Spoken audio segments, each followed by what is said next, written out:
அன்னைக்கு நைட்டு என்ன ஆச்சு அப்படின்னு பார்த்தீங்கன்னா, ஊரெல்லாம் வெள்ளம். அதாவது மழை ஜாஸ்தியாகி, காத்தும் ரொம்ப ஜாஸ்தியாகி என்ன பண்ணுறதுன்னா, ஊரெல்லாம் தண்ணித்தியா நிரம்பி போய் இருக்குது. அந்த சமயத்தில் அந்த ஏழ்மையான குடும்பத்தில், அதாவது ஒரு பையன் மட்டும் அவனோட ஸ்கூல் ஸ்டடீஸை படிச்சுட்டு இருக்கான். ஆனால் இப்போ ஊரெல்லாம் வெள்ளமாக இருக்குது. ஸோ பவர் கட்டில் ரொம்பவே இருள் சூழ்ந்து போய் இருக்குது.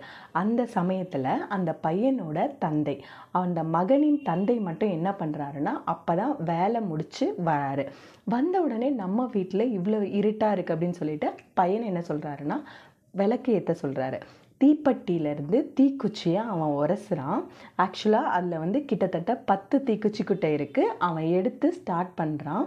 அவன் எடுத்து கொளுத்தும் போது என்னாச்சுன்னா, தீக்குச்சி அணைஞ்சு போயிடுது. 1 2 3ன்னு அவன் வரிசையாக ஒவ்வொரு குச்சியாக எடுத்து கொளுத்தும் போதும் எல்லாமே என்னாயிடுச்சு, அணைஞ்சிருது. ஏன்னா காற்று அந்தளவுக்கு ஜாஸ்தியாக அடிக்குது. கடைசியாக அவன் கையில் ஒரே ஒரு குச்சி மட்டும் இருந்துச்சு. அதை அவன் ரொம்ப கவனமாக தீக்குச்சியை உரசி அந்த விளக்கை ஏற்றுறான். இப்போ வீடு ஃபுல்லாக என்னாச்சுன்னா வெளிச்சமாகிடுச்சு. இப்போது அவங்க அப்பா கொஸ்டின் கேட்குறாரு, ஏன் இப்போது கடைசி இதை மட்டும் நீ எப்படி இவ்வளோ கரெக்டாக ஏற்றுன அப்படின்ட்டு. இப்போது இந்த கடைசி இதை மட்டும் நான் கவனமாக விளக்கு ஏற்றலை அப்படின்னா நம்ம வீடு இன்றைக்கி ஃபுல்லாக இருட்டாக தான் இருக்கும்.